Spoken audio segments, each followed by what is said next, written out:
Donc en 20 minutes, c'est très compliqué de situer le travail que je présente à la friche. Donc je vais essayer d'une part... Pardon, tu voulais faire une petite présentation. Voici Peter Brooks. Merci.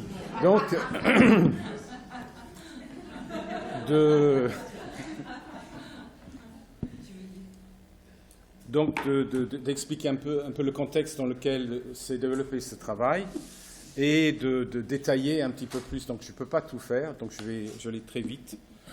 Donc, à peu près au milieu des années 90, j'ai commencé à douter à la fois de la réception et de ma capacité de gérer des grands objets fabriqués à partir de logiques processuelles telles que pratiquées par mes contemporains comme Richard Deacon, les gens comme ça. Donc, la sculpture que vous voyez au milieu de l'écran, hein, sur le fond de verdure, c'est à peu près la dernière chose que j'ai fabriquée à une grande dimension. C'est un énorme bloc de marbre gris italien que j'avais dessiné en fait avec des logiciels 3D quand j'ai commencé à faire des assemblages de courbes et de contre-courbes, d'essayer de faire un croisement entre les colonnes tournées baroques et aussi un certain nombre de formes dans les temples indiens du Karnataka, une sorte d'hybride.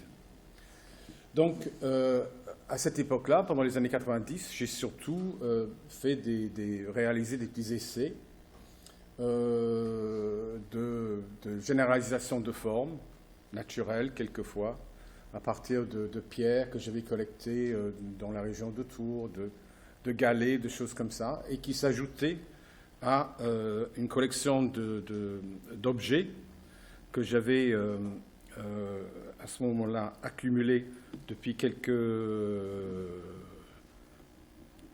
Alors, est-ce que ça s'ouvre? Oui. Depuis quelques... peut-être 35 ou 40 ans, et qui se trouvait dans mon atelier, dans différents endroits. J'avais un atelier à Delhi à ce moment-là, un autre dans une grange, un autre dans le centre-ville, qui n'est pas très pratique. Et surtout, les choses étaient éparpillées dans tous les sens. Il n'y avait pas d'archives et il n'y avait pas un endroit approprié pour montrer ces choses. Et puis un jour, je suis tombé sur la possibilité de disposer d'un espace, une sorte d'espace du possible, qui me permettait de réunir tous ces cartons, les objets terminés, les invendus, les essais, des chutes, des échantillons, toutes ces choses que j'avais mis de côté pendant des années. Et puis, parallèlement à ça, avant de partir dans cet atelier, j'avais expérimenté dans différentes expositions des petits dispositifs, des vitrines et des petits bouts d'étagères sur lesquels je disposais des éléments significatifs de projets souvent avortés. Donc, deux projets avortés, une exposition au musée de Boulogne-Billancourt, où je devais montrer des reliefs en pierre que je n'ai jamais montrés jusqu'à aujourd'hui, des collages, des choses comme ça, avec Frédéric Chappé, qui était le conservateur, qui a démissionné par la suite parce qu'on lui a imposé une exposition Brigitte Bardot. Et du coup, la municipalité a dit on va continuer avec les stars et la programmation un petit peu plus sérieuse, on va dire, et est tombé à l'eau. Puis une autre exposition à Tours où j'avais, d'une manière très très ambitieuse, essayé de mettre en place des énormes pièces tournées en forme de trompette, pour réaliser au bout d'un moment que les moyens n'étaient pas là, et puis peut-être que c'était complètement surdimensionné par rapport à ce qui était possible. Donc, tout ça, c'est la situation dans laquelle je me trouvais en m'investissant dans cet atelier, où j'avais du coup un énorme espace complètement vide, une archive. Donc j'ai passé peut-être un an à déballer tous les cartons que j'avais, à mettre ça dans une réserve. Et puis j'ai mis au mur un petit morceau d'étagère. Je n'ai pas de photo de cette pièce-là. Et j'ai mis dessus l'étagère que j'avais à cette époque-là, fabriqués, qui n'étaient pas aussi sophistiqués de ce que vous avez devant vos yeux là maintenant. Tout simplement une plaque de bois et des équerres, sur lequel j'avais mis le résultat, disons, de deux expositions avortées, et dans un ordre chronologique.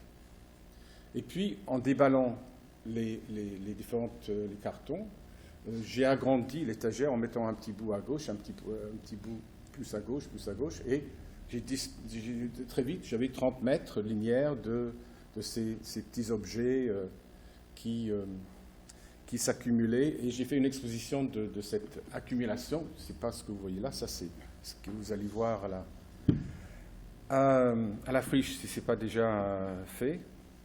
Et petit à petit, ce dispositif chronologique était mis en doute par le fait que j'ai tourné une vidéo, et en regardant la vidéo, je disais, un travelling donc, de 30 mètres comme ça. Je disais, mais peut-être que je pourrais tricher, je pourrais faire un flashback, je pourrais redisposer des parties de cet ensemble d'une manière différente et en faire un récit différent. C'est ce que j'ai jamais fait, en fait, mais l'idée de faire un montage à partir de ces objets s'est implantée dans mon esprit, et à partir de ce moment-là, j'ai fait anachronique. C'est-à-dire, je prends les objets comme ils viennent, sortant de boîte, et je les installe selon la lumière, selon une densité qui a à voir avec l'architecture, souvent, quelquefois en 2 rangées. Là, en l'occurrence, c'est sur 2 rangées, quelquefois ça peut être une seule rangée, et avec tout un jeu d'intervalles entre ces objets. Et puis, j'ai commencé à sortir aussi les carnets qui correspondaient aux époques de ces sculptures, ces objets précédents. Et j'ai retrouvé des projets que je n'ai jamais réalisés. Donc du coup, je me dis, comme j'ai commencé à tricher, je vais continuer à tricher. Et j'ai commencé à fabriquer les choses comme que je n'avais pas fabriqué à l'époque, faute de temps ou d'argent ou d'outils, et de les insérer là où je voulais, mais d'en faire usage pour faire un montage qui était en plus, d'une certaine manière, fictive. Et puis, pris par ce jeu-là, j'ai commencé par l'envergure de la pièce, de fabriquer d'autres choses dans le même esprit.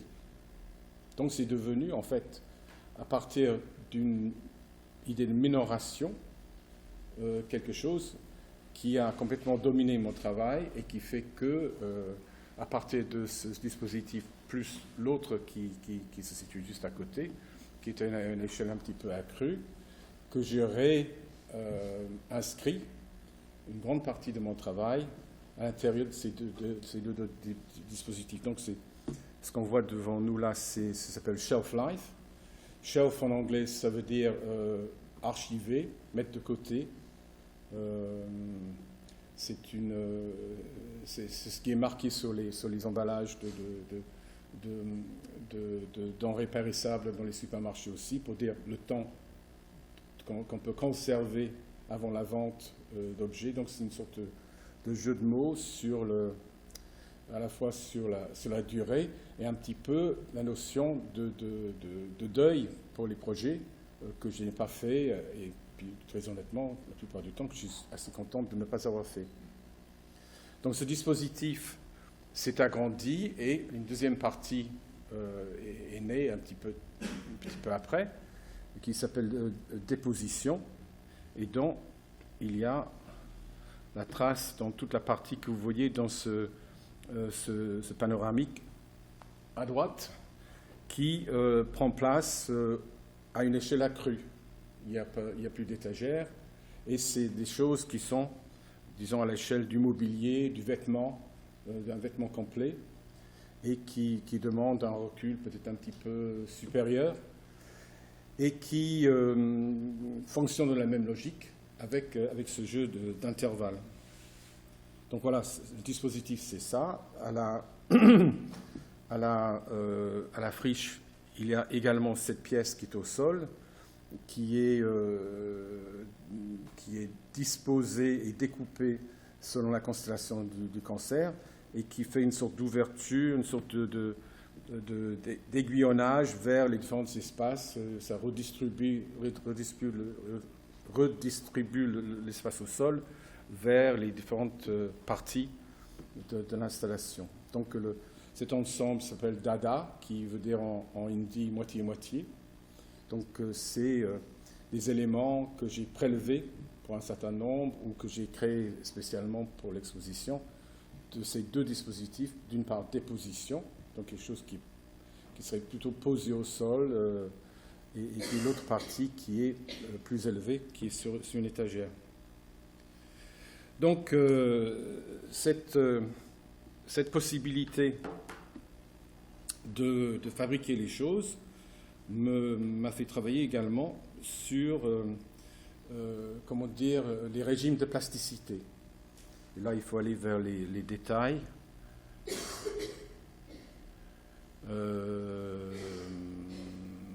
Là, par exemple, vous avez de gauche à droite une flaque de verre noir faite à partir de tasses, les choses qu'on vendait qu'on donnait dans les stations-service dans les années 70. Une cafetière remontée, une chute de verre. Ensuite, il y a un gant. Il y a d'autres gants. Ensuite, il y a un vase en cristal qui était coupé sur un côté, puis cuit dans un four, ce qui a provoqué son ouverture. Ensuite, il y a un petit morceau de corail fossile qui vient du bord de Loire, derrière lequel il y a une pièce en aluminium et son double peint en oxyde de plomb, puis une forme en trompette en aluminium, et derrière un dos d'une toilette, je veux des toilettes, qui était peint sur l'envers avec une peinture blanche que je fabrique d'une manière très particulière. Donc là, c'est juste un petit exemple, mais il y a dans cet ensemble une série d'opérations de plasticité. Il y a des choses qui sont faites d'une manière indirecte et directe. Le modelage s'est fait directement avec les mains. Le remontage de cafetière s'est fait à partir de l'opération mécanique qui est doublée d'une opération de modelage. La découpe en verre que vous voyez, c'est la flèche le suit, c'est découpé par un jet d'eau. Le découpe qui est là, c'est découpé avec une scie diamantée. Donc il y a des choses, la découpe d'origine sur le vase en cristal de même. Ensuite, il y a des choses qui sont copiées d'après des objets. Bon, là, il y a une partie supplémentaire où il y a des éléments qui relèvent non seulement de la partie tactile, parce que vous vous rendez compte que c'est des choses qui sont à l'échelle de la main la plupart du temps, mais aussi, là, il y a deux jeux de miroirs que je fabrique.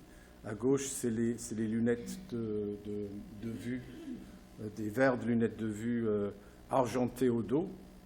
Et un petit peu plus loin, une autre pièce qui est un thermoformage d'une plaque de verre dans le vide et qui donne une courbe, et cette courbe est argentée sur le dos également. Donc, il y a à partir de ces régimes de plasticité dont j'ai parlé, il y a une partie aussi d'accompagnement optique.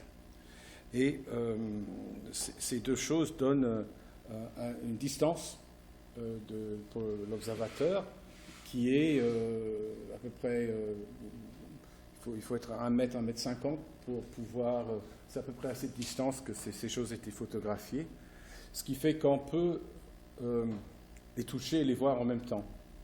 C'est ce que j'appelle l'échelle de l'intime. C'est-à-dire que c'est un parcours qui est proposé, qui permet de passer d'un objet à un autre d'une manière non accompagnée. C'est pas un art. C'est difficile de faire visiter l'exposition par des groupes, parce qu'en fait, ça fait une longue queue de gens qui passent d'objet en objet comme ça, et puis on ne sait jamais où se mettre pour commenter la chose. Entre ces objets, il y a une proposition que j'ai développée en parallèle avec les opérations plastiques, que j'appelle l'interprocessualité. C'est-à-dire que je mets en parallèle différentes façons d'altérer des matériaux, une relation entre forme et matière, et par une sorte de remontée vers un état de non-fixation, de non-individuation de ces deux éléments-là. J'extrais quelque chose, alors c'est difficile d'identifier, d'en parler, parce que c'est quelque chose qui est c'est quelque chose qui se passe un peu dans les rêves, et qui se recondense, par une sorte de forme de transduction vers un autre jeu de matière et de forme. Et tout cet ensemble se construit autour de ce problématique, c'est-à-dire comment le spectateur, en parcourant l'installation, quel est son sentiment, quel est ce jeu entre l'intervalle physique, entre les objets, leur lecture en tant que formulation forme-matière, et la manière dont on peut faire le lien entre, je ne sais pas, là vous avez des fourchettes et des cuillères qui sont aplaties sur l'enclume. À côté, il y a une photographie d'une sculpture d'il y a quelques années à l'intérieur d'un cylindre de verre qui l'enferme. Ici, à côté encore, vous voyez où se trouve la flèche sur le... Oui. C'est une partie d'un bidet qui était réémaillé à l'intérieur. Et encore, là derrière, c'est un morceau d'obsidienne de Lipari que j'ai obtenu sur place. Et puis, bon, c'est pas la peine de continuer d'expliquer tout ce qui est là. Là, c'est tout simplement un modelage en porcelaine cuite. Et ici, c'est une plaque émaillée découpée dans un couvercle de cuisinière sur lequel j'ai fait un dessin avec de l'émail et que j'ai cuit après. Donc toutes ces choses. Et puis là, la pièce là, c'est ce que j'appelle une poignée d'amour. C'est des petits modelages quasiment automatiques que je fabrique en série. Donc, je ne sais pas où j'en suis au point de vue temps. Oui, j'ai encore quelques 4 minutes pour terminer. Je ne sais pas comment conclure exactement, sans aller pour lier tous ces éléments. En tout cas, les conditions qui ont été réunies à la friche m'ont permis d'exploiter dans une continuité que je n'ai pas pu utiliser jusque-là. Je ne sais pas si on va trouver une photographie, voilà. Une continuité qui fait que la perspective attend ce que c'est pas du tout ça, c'est une forme réelle, mais il y a une sorte de déroulé, une forme d'augmentation, d'accroissement d'échelle qui part d'un petit coin un petit peu caché et qui s'ouvre vers quelque chose où à la fin il y a un écran de projection enroulé qui s'arrête à côté d'une série de gants en porcelaine que j'ai fabriqués exprès pour l'exposition. Donc, au passage, je voudrais remercier les organisateurs de l'exposition des conditions de travail vraiment exceptionnelles qui ont permis d'installer toutes ces choses-là. Et pour conclure, vous inviter, c'est demain, non, c'est après-demain soir. C'est demain soir. Ah, demain soir. Et après-demain soir aussi, non? Non. Demain soir, pardon. Demain. de faire l'expérience vous-même, parce que photographiquement, franchement, et par la voix, c'est pas très convaincant. Alors qu'en prenant dans les mains, ce que je vous inviterai à faire demain, les objets, et en se mesurant physiquement par rapport à ces objets-là, on arrive, je pense, beaucoup plus concrètement à comprendre cette histoire d'interprocessualité. Voilà. Merci beaucoup, Peter.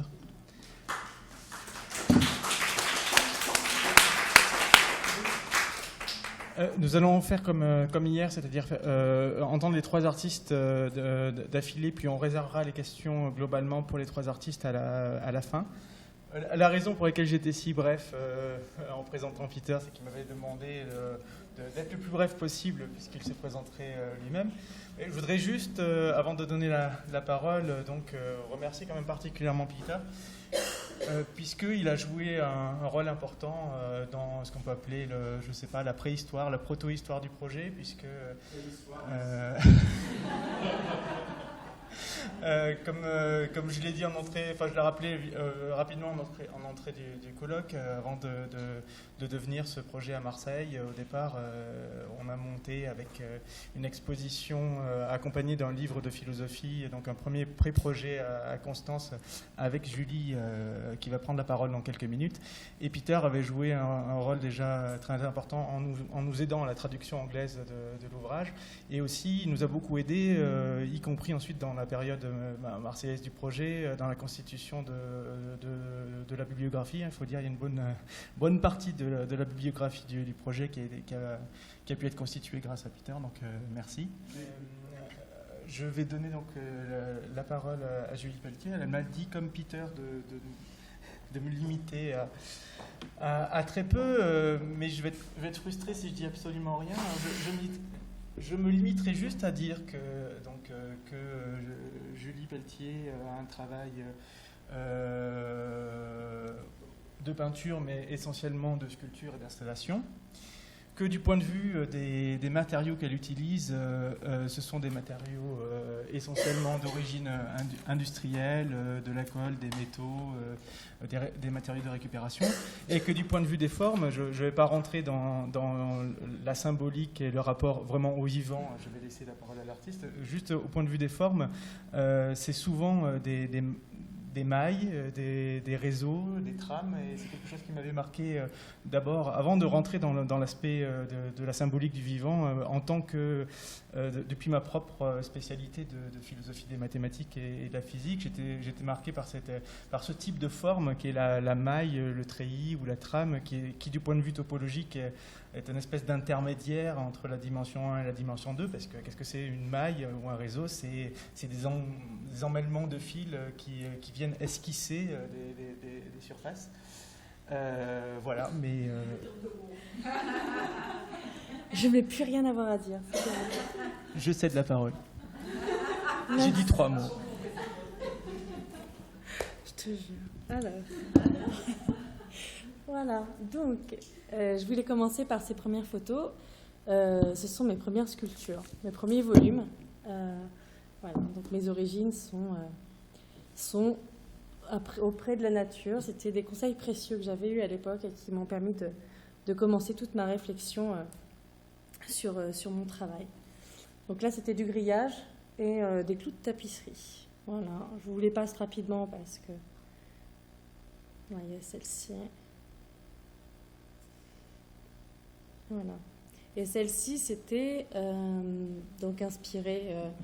je l'ai appelée Arachné, mais elle aurait très bien pu aussi s'appeler Méduse. C'était mon premier départ avec cet intérêt pour l'envahissement de l'espace à travers des bras, des riseaux. Enfin voilà, cette idée d'envahissement de l'espace avec ses bras, comme ça.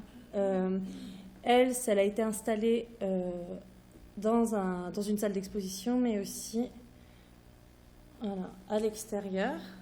Ce que j'aime aussi, ça, dans le travail que je fais, c'est déplacer les pièces, qu'elles ne soient pas figées dans un temps ou dans un état. Et voilà. Et maintenant, la pauvre est dans un état... elle a beaucoup souffert de son expérience à l'extérieur, je crois.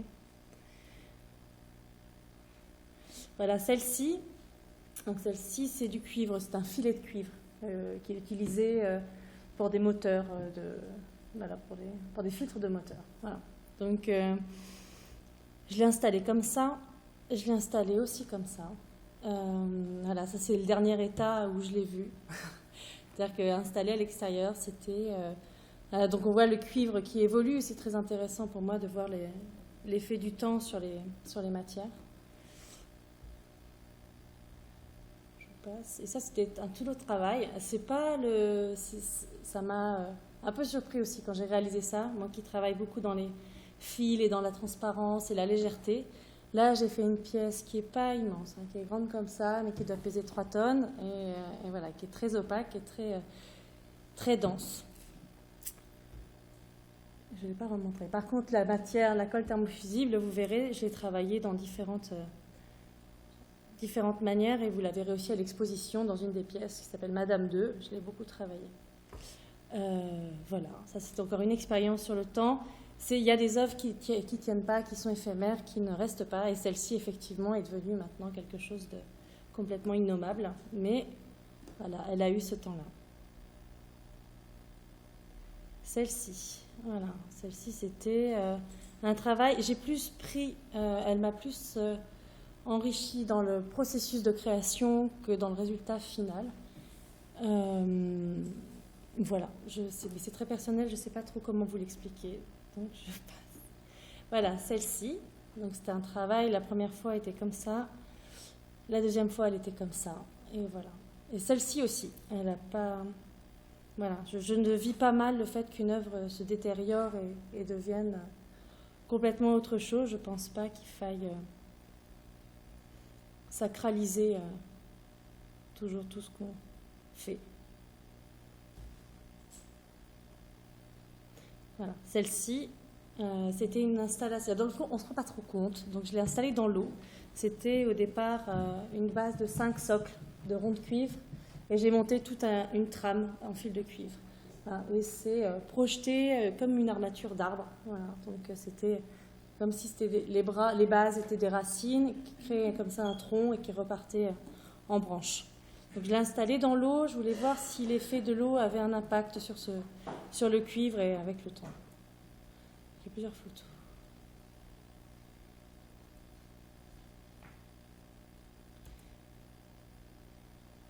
Voilà, ça c'était une série, j'en avais une trentaine, c'était des sortes de poches en film plastique qui étaient destinées à être installées comme ça à l'extérieur, et j'avais aimé voir que les espèces... petits insectes, ces petites bestioles s'investissaient directement dedans. Au lieu de le fuir comme un intrus dans leur espace de vie, s'intégraient complètement dedans. Il y en a une autre, c'était une araignée qui avait pondu son œuf, etc., qui s'était vraiment insérée à l'intérieur. Voilà, celle-ci, c'est avec des tiges de pyrex travaillées et peintes à l'encre.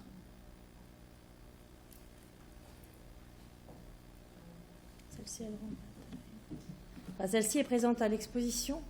Donc c'est pareil, les bras là, que vous voyez translucides sont en résine. Et donc avec le temps, la chaleur, elle travaille. Et donc dans l'exposition, elle est fidèle plus à cette image-là. Celle-ci, présente à l'exposition. Voilà, c'est du cuivre et de la colle. Donc je pense que ça se voit assez facilement, mais donc toutes mes sources d'inspiration sont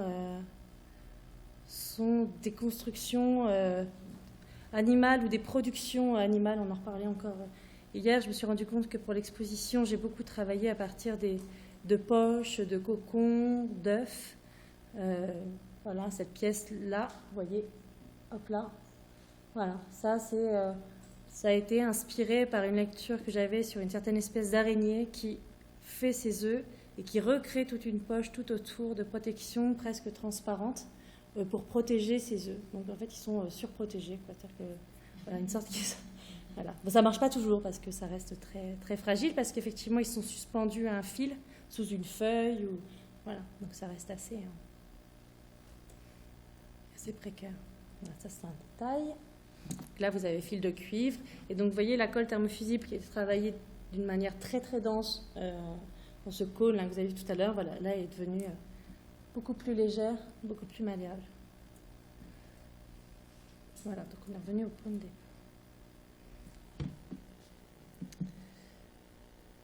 Je vais vous montrer les installations. Alors, ce que je ne vous ai pas dit, c'est que dans la sculpture, surtout les dernières, même si le terme installation n'est pas vraiment proche. Elle est où?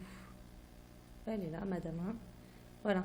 Elle a tous ses bras de colle qui, comme ça, viennent et s'intègrent presque même dans le sol et viennent au contact du spectateur, du visiteur. Et donc, souvent, je suis même certaine que si on va voir l'exposition demain, tous les fils de cuivre qui étaient dressés, ils sont plantés d'un fil de cuivre, tous les fils de cuivre qui étaient dressés sont écrasés, je suis quasiment certaine, à tous les embouts voilà, parce qu'ils se fondent dans l'espace et à mon avis, ils ont été surpris et c'est un peu ce que je cherche dans ce que je fais, c'est-à-dire que, et ce sera encore plus évident avec les installations, c'est de venir au contact des personnes, d'investir leur espace de déplacement, voilà, et d'essayer un petit peu de les surprendre et de désacraliser un peu cette distance qu'on peut parfois mettre dans les œuvres. Voilà. Donc celle-ci, je vais m'appuyer avec des exemples. Celle-ci, c'est un détail. Alors c'était très compliqué à prendre en photo. C'est une installation qui était présente à Constance. C'est 300 éléments, comme vous pouvez lire, de petits cheveux. Donc c'est grand comme ça, voilà, à peu près. La seule manière pour les voir distinctement, c'est cette petite perle rouge. Et ça forme voilà, une sorte de grand mouvement. Et on avait installé ça un peu comme une vague. Et dès qu'il y avait un peu de vent, un petit peu d'air, et les gens d'ailleurs s'amusaient à souffler dessus parce que ça faisait un effet comme ça de masse. Et c'était, voilà, il y avait quelque chose de très poétique dans cette installation. Mais en photo, c'est une catastrophe, ça rend rien du tout. Donc là, j'avais fait un fond noir quand j'étais en train de les travailler. Voilà, ça c'est quand c'est sur un fond blanc, donc c'est très très difficile. Voilà. Et c'est rare, j'utilise des matériaux purement organiques. Là, ce sont des cheveux, ce sont même les miens d'ailleurs, que j'ai décolorés et travaillés. Voilà. C'est un travail sur long terme du coup, parce que je ne m'arrachais pas les cheveux, hein, donc c'était de la récupération. Voilà, donc c'est un travail un petit peu long. Voilà, ça c'est une des installations que j'avais faites. Voilà, les premières installations et les premiers questionnements que j'essayais de susciter auprès des gens. Donc c'était un lieu de passage, c'était un couloir, c'était un soir de vernissage. Donc au départ c'est tout en forme, vraiment des boules, tout en volume. Et au fur et à mesure le vernissage passe, alors et le monde et l'alcool, je pense, font que les boules deviennent toutes écrasées, déplacées, voilà, mises en tas. Et voilà. Donc les gens s'excusent ou les gens n'en ont rien à faire, peuvent les traîner pendant des mètres, voilà, sautent au-dessus. Enfin, donc c'est assez sympa de voir tout ça. Alors ce fameux filet que vous verrez à l'exposition, lui, il n'en finit pas d'évoluer, de se transformer. Il est très solide. Donc ça, c'était dans une résidence à Tours. J'avais été invitée pour faire une installation. Donc c'était dans un ancien box d'écurie. Donc c'est pas énorme, hein, un box d'écurie, je crois que ça doit faire peut-être 3 mètres sur 4, je sais pas. Donc j'avais fait cette installation où il n'y avait pas de traversée. Donc c'est-à-dire qu'on pouvait rester vraiment devant et regarder ou rentrer. J'avais fait en sorte que les gens puissent rentrer à l'intérieur et se déplacer. J'avais créé tout un système de tension avec des fils de nylon et des plombs. Voilà, ça c'était vraiment les prémices. Elle a été aussi réinstallée à l'exposition en Allemagne dans le même esprit, sauf que toute personne était obligée de le traverser pour passer au niveau du dessus, parce que l'exposition se continuait, elle était sur 3 niveaux. Voilà, donc ça a créé quelques interrogations, des choses un petit peu désagréables pour les personnes qui mesuraient 2 mètres, puisqu'il fallait quand même qu'ils se baissent. J'avais fait en sorte que ça soit pas que confortable. Voilà. Donc, voilà, il y en a qui se sentaient très bien, d'autres moins bien. Alors, c'est un détail. Voilà, et ça c'était donc voilà, c'était le travail Barbara qu'on a commencé pour le projet biomorphisme. Donc on a travaillé avec différents ateliers, on avait fait une première installation à l'université et ensuite on a eu ces lieux pour travailler ensemble pendant 1 an et demi, 2 ans, hein, Barbara, je crois. Donc voilà, donc on se rencontrait sur des temps, parfois je pouvais rester plusieurs jours, parfois c'était compliqué, donc on a fait évoluer le filet et les réflexions ensemble. Voilà, au sol c'est le drap, ça c'était la suggestion de Barbara qui fonctionnait très bien, c'était une trace qui devait rester. Voilà, c'est un détail, je trouve très sculptural pour le coup. Voilà, et donc là, c'est l'installation que vous verrez dans le lieu, à la friche. Voilà, donc qui n'est pas, comme vous l'avez vu sur les autres photos, qui est plutôt en arrondi, qui s'insère comme ça et qui part dans un couloir où j'ai travaillé une autre installation que vous verrez ensuite. Tout l'intérêt que suscite pour moi en tant que sculpteur cette installation, c'est qu'elle s'intègre à chaque fois au maximum là où elle est. C'est-à-dire que peu importe les contraintes, mon challenge à moi, c'est de recréer cette installation dans des lieux qui sont contigus ou qui sont très ouverts et de s'insérer au maximum dans l'espace, c'est-à-dire d'utiliser au minimum des points d'accroche rajoutés. Là, il y en a un, et je vous donne, voilà, il faut le trouver, il n'est pas évident, mais tous les autres points d'accroche sont des points qui étaient déjà présents dans les lieux d'exposition. Donc voilà. J'ai voulu lui donner un peu plus d'âme que ce que j'avais fait dans les premières installations. C'est-à-dire que j'ai rajouté ces formes-là. Et ces formes-là, je crois que j'ai un détail après. Voilà. Ce ne sont que des nœuds. Donc, Karine me disait que j'étais pas folle, mais pas loin. Voilà, que je faisais que des nœuds. C'est du nylon et du cuivre. Et ce sont des éléments à 4 bras qui sont liés les uns aux autres. Voilà, et donc, j'ai créé ces poches qui questionnent, qui, je pense, enrichissent un tout petit peu plus l'installation en se dire, mais qu'est-ce que c'est? Voilà. Et du moment où on se pose des questions, c'est positif. Ça, c'est une installation à Constance, donc toujours sur le cocon. Donc, c'est quand même quelque chose que je traîne avec moi. Et j'avais fait une opposition avec... voilà, je ne sais pas si je réitérais, mais je voulais essayer. Voilà, j'avais fait une opposition avec des plaques de verre peintes au sol. Voilà, il y avait un texte écrit en allemand que je ne saurais absolument pas vous traduire. Voilà, et là c'était un autre essai avec les mêmes poches, mais je voulais créer un ensemble un peu plus grand, voir comment ça fonctionnait. Donc c'est plus du domaine de l'expérience que... Et voilà, et je crois qu'il m'en manque, j'ai pas mis les bras de coton. Et ma forêt fantasmée n'y est pas, donc il faudra venir voir l'exposition demain en fin d'après-midi. Voilà. Je ne sais pas s'il me reste du temps, j'ai parlé peut-être vite, je ne sais pas. Non, il reste 4 minutes. Ah, eh bien, peut-être je pourrais avoir des questions, moi, en avance, si j'ai 4 minutes.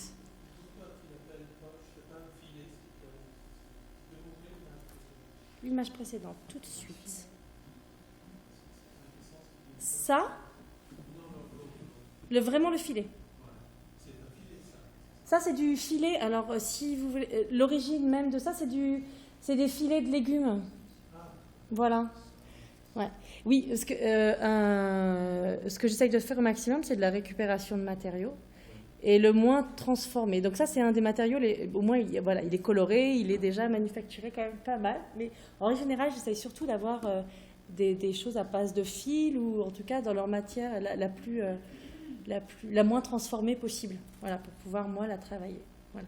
À l'inverse de Peter, moi, les objets cassés et retravaillés, c'est un peu les opposés. C'était ça? Alors, non, là, j'aurais une autre question. Pourquoi tu as ajouté ces nœuds Les éléments? Oui. Je les ai rajoutés parce que toujours dans mon travail, je lisais en parallèle un livre sur les araignées, tout bêtement. Et donc, je trouvais que je simplifiais, peut-être j'avais simplifié un peu mon installation et peut-être que je pouvais m'enrichir aussi de ce qui pouvait se passer en plus de leur... Voilà, sur cette toile, qu'est-ce qui pouvait se passer? Est-ce qu'on ne pouvait pas laisser ces poches qui pouvaient être des mues ou des pièges qui avaient été vidés? Voilà, je voulais essayer d'enrichir un peu la structure. Voilà. Et autre chose que je ne vous ai pas dit, c'est que en général, mes sculptures, j'aime autoriser, entre guillemets, c'est un bien grand mot, mais permettre, dire, ou toucher-les, pratiquer-les, parce que c'est important, la matière. Parce que c'est une autre manière de ressentir les choses. Et je crois que Barbara l'a ressenti quand elle a travaillé aussi dans le filet. C'est-à-dire qu'il y a un rapport au corps qui peut être très fort, quoi. Barbara, elle a travaillé la tension qu'on pouvait ressentir dedans, ou la protection qu'on pouvait sentir avec un petit peu une sorte de lien qui pouvait se faire avec un petit peu d'espace. Mais voilà, caresser, sentir, parfois c'est désagréable. C'est pris les cheveux dans les structures. Voilà, ça peut arriver, quoi. Mais c'est important d'expérimenter la matière aussi. C'est toujours très frustrant, moi je trouve, de voir des sculptures ou en marbre ou en pierre et de jamais pouvoir les toucher. Je me suis fait gronder parce que j'avais touché dans une grotte des choses qu'il ne fallait pas toucher. Ça prend des milliards d'années. Et j'avais tout gâché avec mon pH de main. Voilà. Mais voilà, je suis désolée. Mais moi, il faut que je touche les matières. Donc voilà. J'ai bien fait mes 4 minutes là, je pense. Merci. Merci à vous.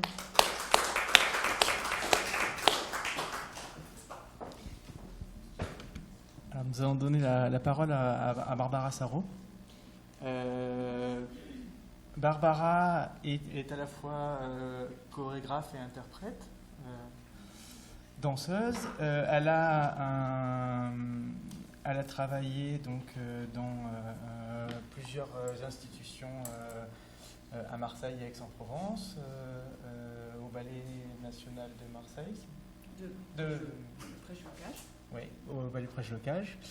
Et depuis, ensuite, elle a eu également beaucoup d'expériences de relations avec les prix africains, où elle a organisé des échanges sur le plan de la danse et de la chorégraphie avec ces pays. Et puis, Barbara est quelqu'un qui a une approche de la danse, pas simplement comme danse spectacle, mais beaucoup comme danse à expérimentation, comme quelque chose qu'elle aime surprendre ses potentiels spectateurs dans des situations qui ne sont pas celles du spectacle annoncé. Et d'ailleurs, donc, au sein de l'exposition à la Friche à Marseille, elle a insisté pour penser sa présence dans le lieu d'exposition sur le mode de ce qu'elle appelle, je trouve le terme assez beau, de performance sauvage. Et dans cette idée de performance sauvage, donc, il y avait à la fois l'idée de la spontanéité et puis de surprendre le spectateur à l'improviste, et de circuler entre les espaces de l'exposition pour créer du lien entre les différents espaces composant l'exposition, et créer du lien au niveau perceptif et sensoriel avec les spectateurs. Mmh. Merci. Merci. C'est toujours bien d'entendre ce qu'on dit de l'autre. C'est pour ça que je trouvais que c'était chouette que tu parles de ce que tu as vu, ce que tu ressens, ce que tu as entendu, écrit ou lu. Il me semble que pour moi, aujourd'hui, ce que j'aimerais vous proposer de faire entendre, c'est qu'est-ce qu'on a comme notion sur la danse. En fait, pour vous, qu'est-ce que c'est que la danse ? Et il me semble que cette question de danse, elle a, si on a parlé aujourd'hui de l'histoire, dans l'histoire, elle a évidemment un environnement qui se dévoile et qui se révèle complètement différemment. Et pour ma part aussi, dans mon histoire, j'ai commencé à l'âge de 4 ans et je suis toujours dans l'acte de danser. Donc, qu'est-ce qui a fait pour moi de dérouler un cheminement et de changer ? Qu'est-ce qui fait danse pour moi ? Donc, évidemment, quand on est en France, on travaille sur une forme académique. Et cette forme académique, peut-être qu'à un moment donné dans son histoire et son parcours, on se dit, mais est-ce que c'est mon chemin ? Donc, en fait, on redéfinit, on redéfait, et voilà, c'est à partir de cette question de défaire qui a fait pour moi sens à ma danse. Donc j'ai longuement été danseuse dans des grosses structures, ou aussi dans des années 80, on était dans le cadre de compagnie. Donc on n'était pas intermittent du spectacle, on était relié vraiment à une solidarité de la question de la danse pour émettre la question du geste sur un plateau. Et ça, c'est très important, parce que je connais plein d'amis qui ont peut-être 20 ans de moins que moi, qui aujourd'hui se doivent d'avoir 5 compagnies pour être intermittentes. Donc vous imaginez ce que c'est que d'être dans des prolongements d'écriture. On ne peut pas danser du Prêche-Bocage à Gotha, enfin, des choses, des gens qui sont pas du tout, voilà, mais dans la même histoire, dans la même semaine, on pourrait imaginer qu'on travaille 2 types de danse, et ça peut pas le faire, quoi. Au fond, ça prend du temps de s'accorder, d'être dans un geste. Donc, voilà, en sortant de ces années de danse, je me suis réellement posé la question, qu'est-ce que ma danse à moi ? Puisque j'ai été interprète, donc la question de l'interprète, c'est aussi la relation à la traduction. Donc on traduit une écriture. Et il me semble que c'est super important de revisiter qui on est, mais pas qui on est Barbara Sarraut, qui on est, comment on danse, quoi. Et je suis partie en Afrique parce que mon maître était décédé, qui s'appelait Karine Weiner. Donc cette femme venait de Marie Wigman. Et c'est une femme que j'ai rencontrée 4 ans avant sa mort. Et elle m'avait questionnée sur justement qu'est-ce que la danse contemporaine. Et pour moi, c'était une révélation, alors que ça faisait des années que je disais que je faisais de la danse contemporaine. Et loin de là, j'étais plutôt dans l'académisme d'une danse. Donc je suis partie en Afrique parce qu'elle voulait partir en Afrique. Et malheureusement, elle n'a pas posé son pied, mais dans son savoir, elle l'avait fait. Et je suis partie donc marcher. Donc j'ai commencé à marcher pendant des heures, non pas dans le désert, hein, marcher dans des espaces vraiment de vie, de bruit en Afrique. Il y a beaucoup de klaxons, il y a beaucoup de querelles corporelles, des corps qui s'opposent, des réflexions. Voilà. En plus, bon, une blanche. Voilà, donc ces frottements, ces étrangetés en fait de moi-même, et je marchais lentement, donc je marchais très très lentement avec du son, je prenais du son, des dessins, je marchais en arrière, et j'ai fait une performance pendant 10 jours, tous les jours, à des heures différentes, sur le pont de Bamako, où je marchais en arrière le plus lentement possible. Donc je mettais 3 heures pour passer d'un endroit, enfin, du départ du pont jusqu'au l'autre côté. Et ça sollicitait aussi des questions de spectateurs qui me voyaient et qui me disaient « mais qu'est-ce que vous faites là ?» Enfin, et donc c'est ça qui m'a énormément plu, en fait. C'est plus la question de la danse qui m'a plu, c'est ces questions. Donc en fait, j'ai cheminé toutes ces réflexions autour de ça. Et puis, on parlait ce matin de la question, ou hier, sur la question de l'environnement. Et ça me parle beaucoup pour la raison que je crois que dans toutes mes recherches, l'environnement questionne la vivacité de mon vivant. J'ai toujours le désir de me dire, bon ben voilà, peut-être dans la sollicitation, tu parlais tout à l'heure, Nathalie, du risque. Je crois que vraiment, pour moi, c'est une teneur très très active. Ok, des financements se réduisent ou tout d'un coup on ne sait pas. J'ai été longuement financée par la ville, la région de la Drac, autour de Marseille, pendant 18 ans. Et quand je faisais des projets comme ça en Afrique, on me posait toujours la question, mais la lisibilité de ce que tu fais, c'est où, c'est quoi, qu'est-ce que tu fais ? Et moi, ça n'a jamais été ma teneur. C'est-à-dire de me dire, mais venez en Afrique si vous voulez venir. Voilà. Enfin, voilà.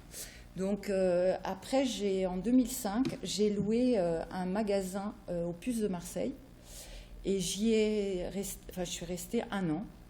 Et mon projet était de faire des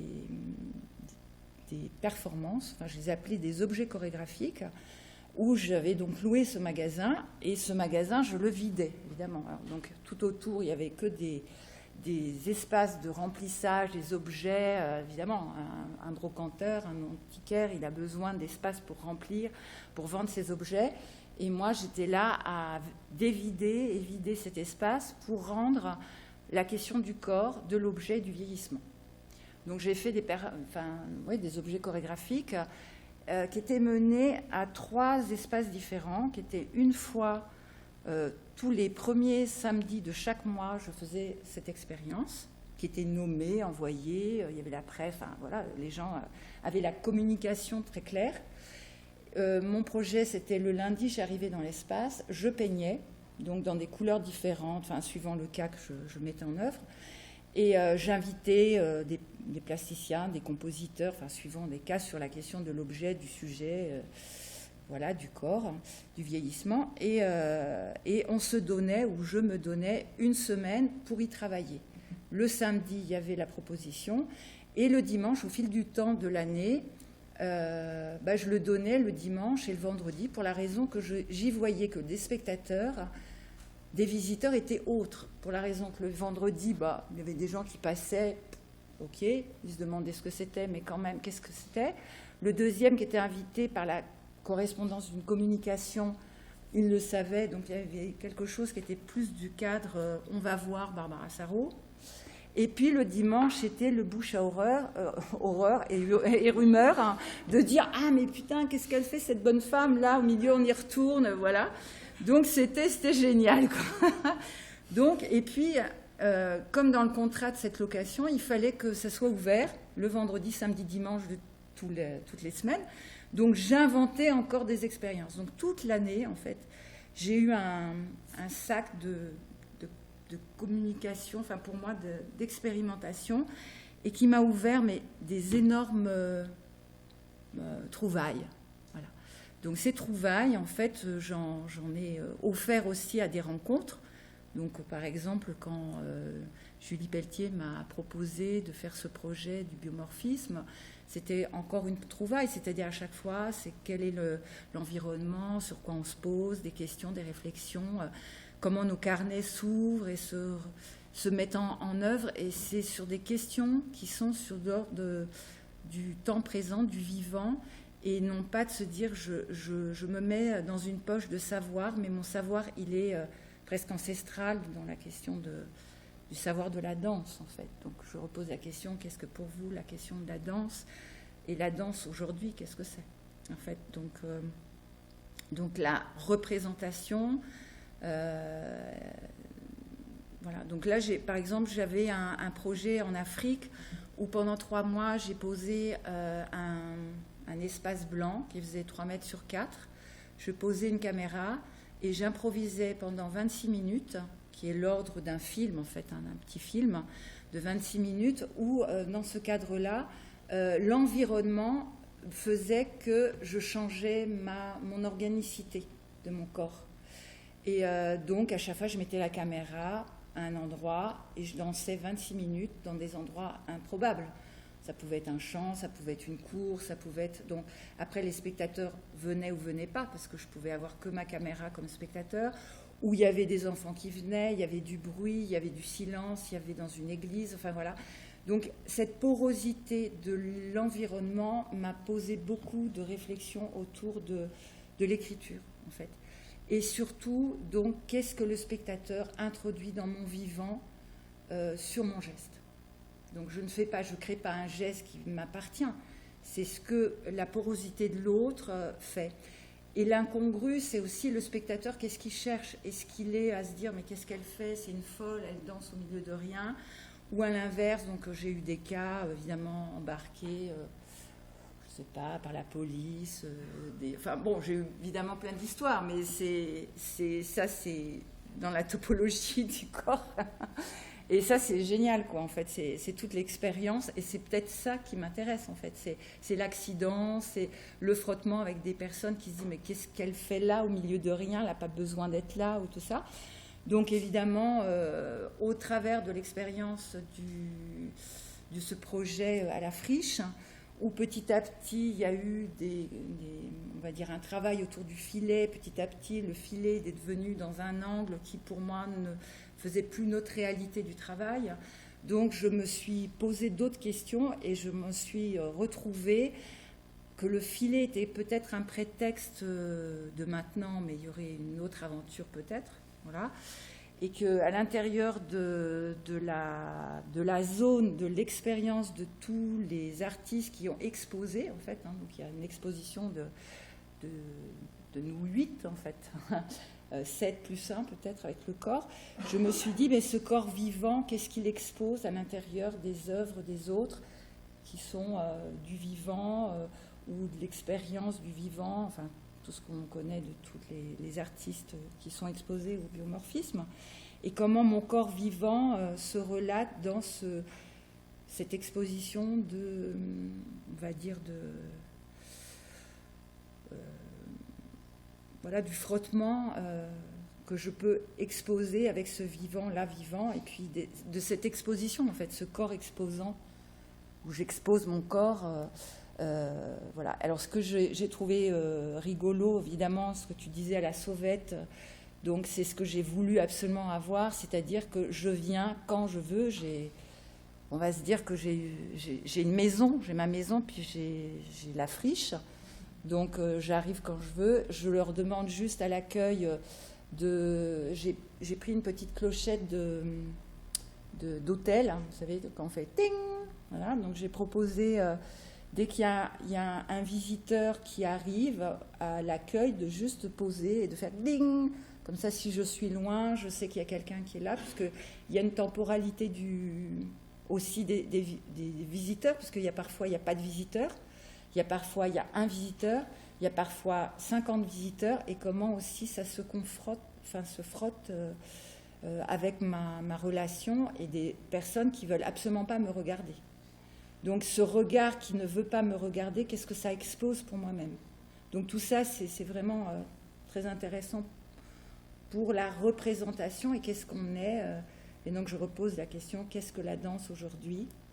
Sur la notion de la représentation.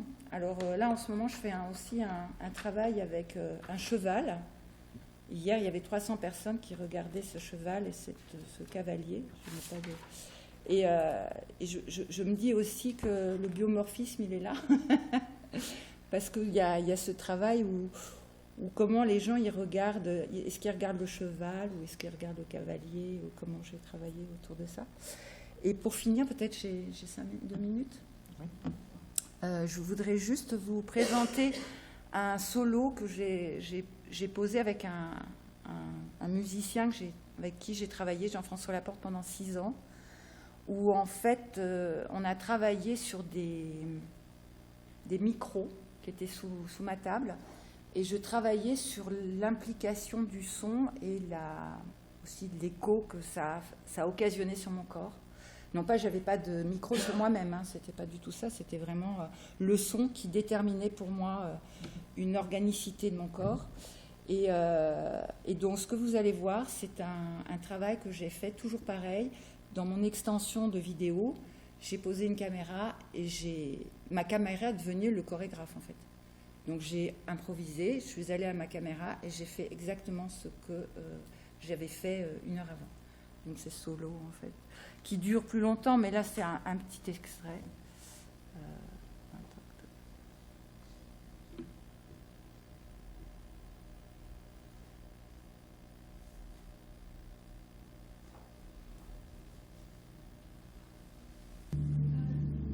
Ah oui, allez-y.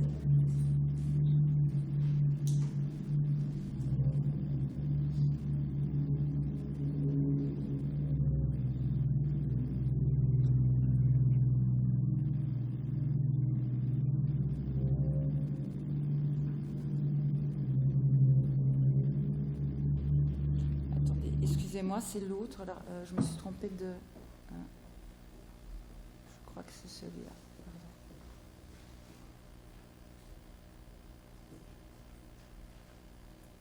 Ah non, pas du tout. Bon. Comme je vais jamais sur...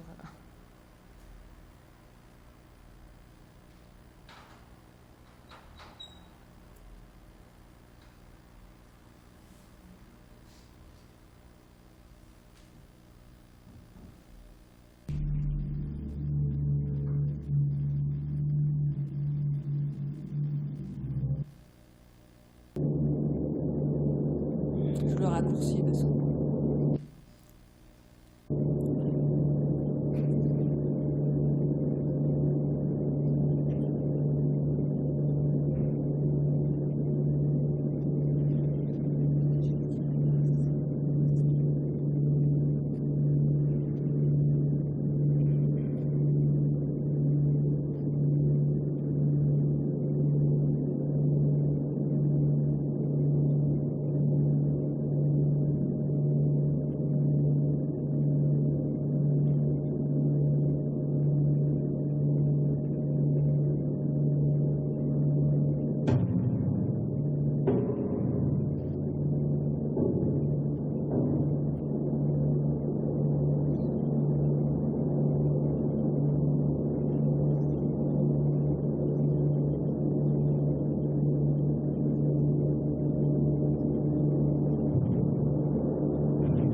minutes pour les questions pour les 3 artistes avant de passer aux ateliers.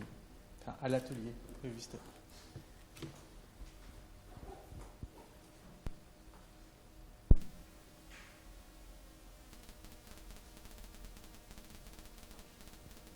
Pour ouvrir le débat, Barbara, quand j'ai employé un mot donc, pour décrire le type de performance que tu proposais en disant sauvage. Je suis sûr que ce mot que c'était comme ça que c'était présenté. Et que ça a été présenté dans des échanges qu'on a eus, et toi tu as dit à la sauvette.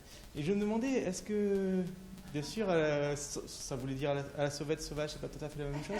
Mais j'ai l'impression que dans ton rapport, dans la manière dans tes chorégraphies, la manière dont tu utilises ton corps, qu'il y a quelque chose que moi je ressens comme étant de l'ordre d'un rapport très instinctif, presque animal au mouvement de... Alors là, peut-être sur l'exemple que tu donnes, il y a le fond sonore et puis le caractère extrêmement haché des mouvements qui donne peut-être quelque chose de l'ordre plutôt du mécanique qu'il n'y a pas dans d'autres représentations qu'on a vues autour du projet Bimorphisme. Mais est-ce que je suis dans le faux, dans le juste ou pas, de voir dans ton travail une tentative d'avoir un rapport au corps qui soit de l'ordre de l'instinct ou de quelque chose qui ferait peut-être lien par rapport à nos thématiques à travers En fait, de plus en plus, je cherche à rencontrer cet état du corps du vivant et non pas de la pensée. C'est-à-dire, quand on danse depuis l'âge de 4 ans, on est évidemment dans une organicité, j'aime pas tout, non, une organicité de cette relation à ce corps. Et donc il y a une technique, on a une technique, mais comment on s'en défait de cette technique pour en arriver à l'intuition et de sentir qu'il y a quelque chose qui s'y passe. Et donc, qu'est-ce qui s'y passe avec le spectateur? Parce que pour moi, c'est ça, c'est l'aspect de l'espace entre le regardant et le vivant de l'acte. Et je sens que ça c'est vraiment poreux. Et on dit toujours que le danseur, il travaille sur l'espace et le temps, mais je connais plein de danseurs qui le font absolument pas. C'est presque... Voilà, c'est une forme de projection, quoi. Mais si on est à la quête de ça, on a vraiment des espaces très, très, très forts à y trouver. Oui, moi, j'avais une question sur la couleur. Est-ce que c'est pour mettre en valeur la forme et la matière que Peter, tout comme aussi Julie, sauf les quelques filets qui étaient très colorés, mais le reste du travail, ils sont dans les couleurs de métal, soit de noir et de blanc pour Peter, soit de couleur crème, blanche. Alors, est-ce qu'il y a une volonté de renoncer à la couleur pour mettre en valeur la forme et la matière, ou est-ce que voilà, c'est purement un hasard, un goût simplement, ou est-ce que c'est en relation avec ce que vous voulez mettre en valeur, qui est plus de l'ordre de la transparence, de la légèreté Moi, je ne suis pas très coloriste. Je n'ai pas beaucoup de facilité avec les couleurs autres que les couleurs qui sont propres aux matériaux que j'emploie. Donc, il y a des choses qui sont orange, mais c'est l'orange de l'oxyde de plomb que j'utilise en tant que substance et non pas en tant que couleur. Et les matériaux que j'utilise, les matières premières, il y a des grandes subtilités. C'est une projection comme ça, on ne voit pas, mais il y a des qualités de blanc entre les différents types de porcelaine que je peux utiliser qui sont très subtils. Mais chromatiquement, il n'y a pas de vert, sauf quelquefois un peu d'oxyde sur les choses à base de cuivre et de bleu quasiment pas. Donc, Christian Bonnefoy est venu dans mon atelier un jour, il a dit « très joli camailleux de noir ». Alors, j'ai jamais su si c'était comment le prendre.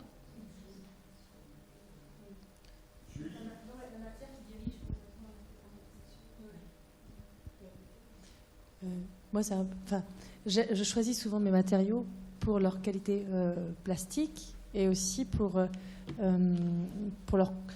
Je fais même pas attention à la couleur en fait parce que en général les matériaux que j'utilise sont purs entre guillemets, c'est-à-dire qu'il n'y a pas de transformation de couleur dessus. Si le cuivre vernit pas, oui c'est vrai. Mais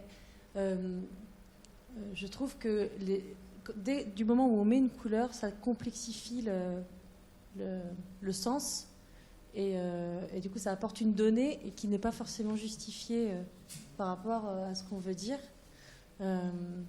Par exemple, j'avais pour le projet biomorphisme, j'avais ces boules roses que vous voyez installées. Là, elles avaient un sens dans l'idée d'interpeller le regard.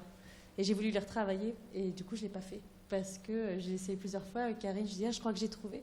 Et à chaque fois que je pensais que j'avais trouvé, non, ça ne marchait pas, je les ai mises de côté, j'ai dit ça ne fonctionne pas. Et je crois que ça vient aussi du fait que cette couleur donne une connotation qui influence encore plus, qui complexifie la lecture. Et moi j'aime quand les lectures, j'aime quand c'est simple. Oui, par ailleurs, c'est une remarque qu'on s'était fait, je crois que c'était avec toi Sylvie, quand on s'était dit en regardant l'exposition dans sa globalité, qu'il y avait une sorte d'antichromatisme, en tout cas que vraiment la couleur était quelque chose qui n'était pas travaillé et que, disons explicitement, comme sujet vraiment de focalisation de l'exposition, et que c'était peut-être tout simplement... que ça s'explique tout simplement parce que le biomorphisme se définit par rapport à un travail de la forme.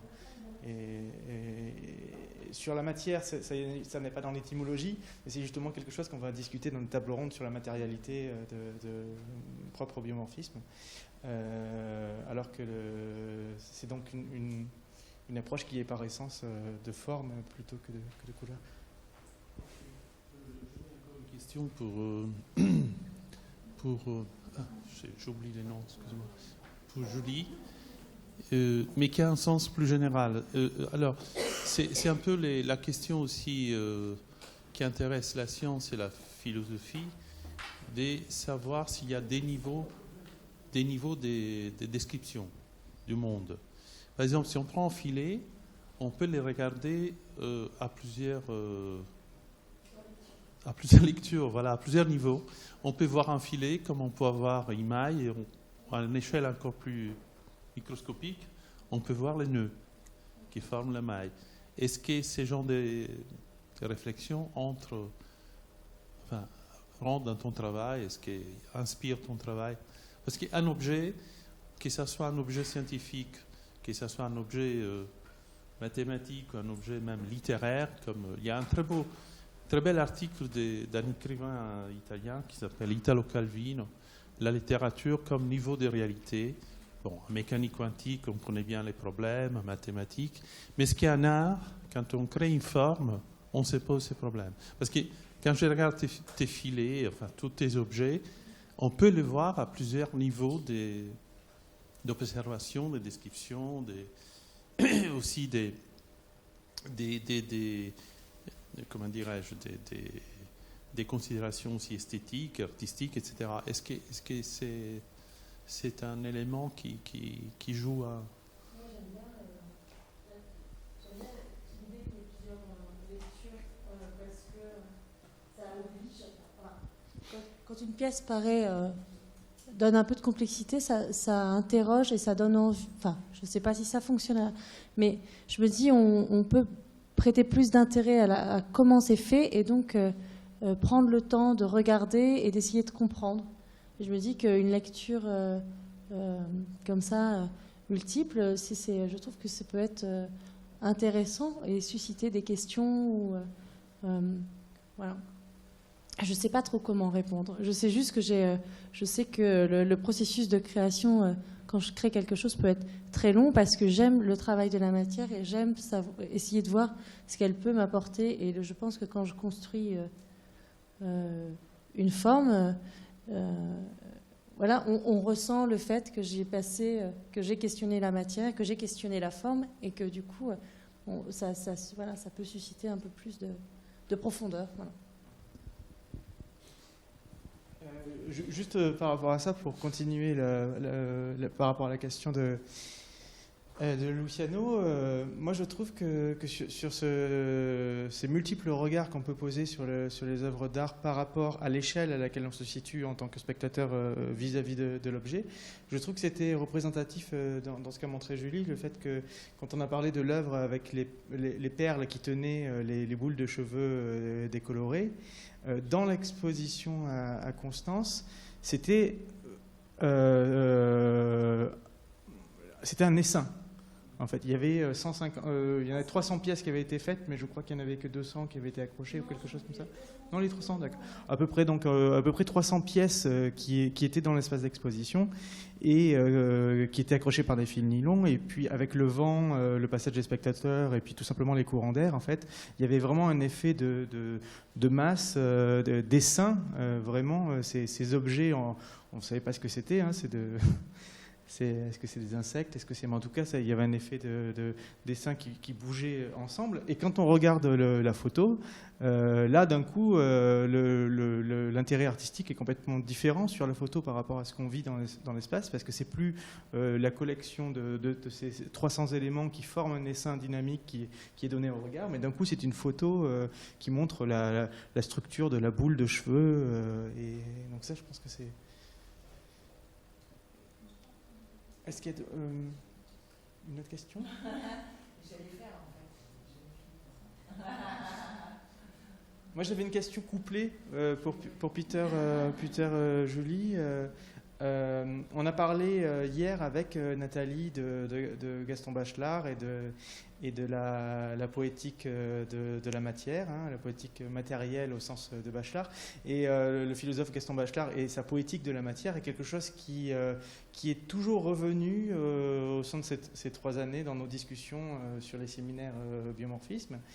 Et il y a quelque chose qui m'interpelle, moi, dans l'opposition entre l'usage de la matière que fait en tant que sculpteur de celui de Peter et celui de Julie, c'est-à-dire que Peter est intéressé par une matière que, avec le vocabulaire de Bachelard, j'aurais envie de qualifier de compacte, de massive. C'est la matière qui imprime la forme des mains. Les inspirations sont de manière explicitement inspirée par la géologie, alors que la matière chez Julie est toujours dans une recherche de légèreté, d'un caractère aérien, éthéré. C'est toujours du fil, de l'évanescent. Et malgré tout, quand on regarde les thématiques, au sens des symboliques biomorphiques qui sont derrière l'œuvre, eh bien là, les tempéraments poétiques de Bachelard, ça ne marche plus pour Julie, parce que les thématiques sont souvent des thématiques des endroits de protection, hein, le cocon, la coquille, la carapace, carapace et coquille qu'on retrouve aussi dans les œuvres de Terusha. Et Bachelard classifie typiquement ce type de morphologie, de forme de la coquille, de l'habitat dans sa classification poétique, hein, sous la terre, hein, parce que c'est... Alors que là, ça déconstruit complètement ce type de classification bachelardienne avec des thématiques qui tournent toujours autour de ces formes de protection, mais présentées de manière sculpturale avec des éléments qui sont dans la légèreté, la transparence. Alors, ma question, c'était tout simplement pour donc, coupler aux deux. Qu'est-ce que vous en pensez, Peter et Julie, de cette lecture bachelardienne du rapport à la matière? Parce que chez Nathalie, comme elle l'a dit, son dispositif, ça a été inspiré directement, même s'il y a eu cet aller-retour dont elle a parlé hier de Bachelard. Mais là, par contre, je projette sur quelque chose qui ne vient pas de Bachelard, des grandes catégories comme ça. Et on sait que quand on projette sur une activité artistique des catégories philosophiques, ça ne fonctionne pas forcément. Donc, qu'est-ce que vous en pensez?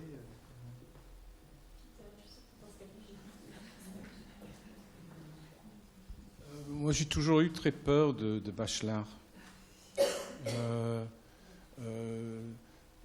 Au point où je ne l'ai quasiment pas lu, pour tout dire. Je trouve que ce que m'évoque ce que tu dis m'évoque une vision de de nos travaux, à moi et à Julie, en tant qu'image. Alors que ce qui m'intéresse, c'est ce qui fait événement dans le travail. Je ne me souviens plus qui parlait ce matin d'événements rares. Il me semble que les artistes sont des gens qui provoquent constamment, dans le sens du pataphysique, c'est la loi qui gouverne les exceptions. On fait des choses qui sont exceptionnelles, qui ne sont pas difficiles à soumettre à une grille générique. Là, c'était un petit peu du sens de ma question tout à l'heure. Le filet, mais c'est un filet. C'est un filet qui est fait par une personne qui est soumis à un regard dans un lieu spécifique. Il y a toute cette partie qui vient de notre perception des objets et comment on partage cette perception des objets en tant qu'indice de processus et d'action en tant que spectateur, où on les reproduit nous-mêmes dans une sorte de forme qui n'a pas grand-chose à voir avec une représentation, avec l'image, mais plutôt avec une présentation et une forme d'empathie avec à la fois la personne qui a fabriqué les choses et la manière dont les matériaux mêmes se sont comportés. Alors, je ne sais pas si je réponds, mais...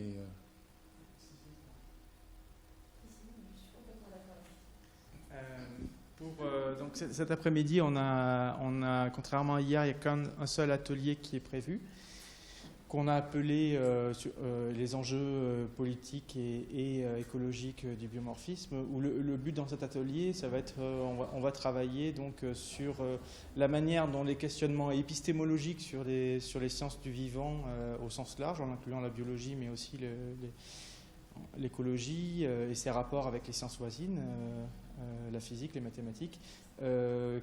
Comment est-ce que ces questions épistémologiques ensuite impactent certaines questions qui touchent à l'éthique de la recherche, mais à l'éthique environnementale et aux questions écologiques. Donc c'est ça qu'on va essayer sur lequel on va réfléchir dans notre petit groupe de recherche sur cette table ronde. Et bien sûr, ceux qui voudraient venir assister à notre réflexion commune, vous êtes invités. Ça se fera comme hier et comme on le fera demain, d'une manière informelle. On est entre nous, à minima les personnes du groupe de réflexion pour réfléchir sur nos tables rondes, mais tout le monde est bienvenu, à ceux qui voudraient participer au débat.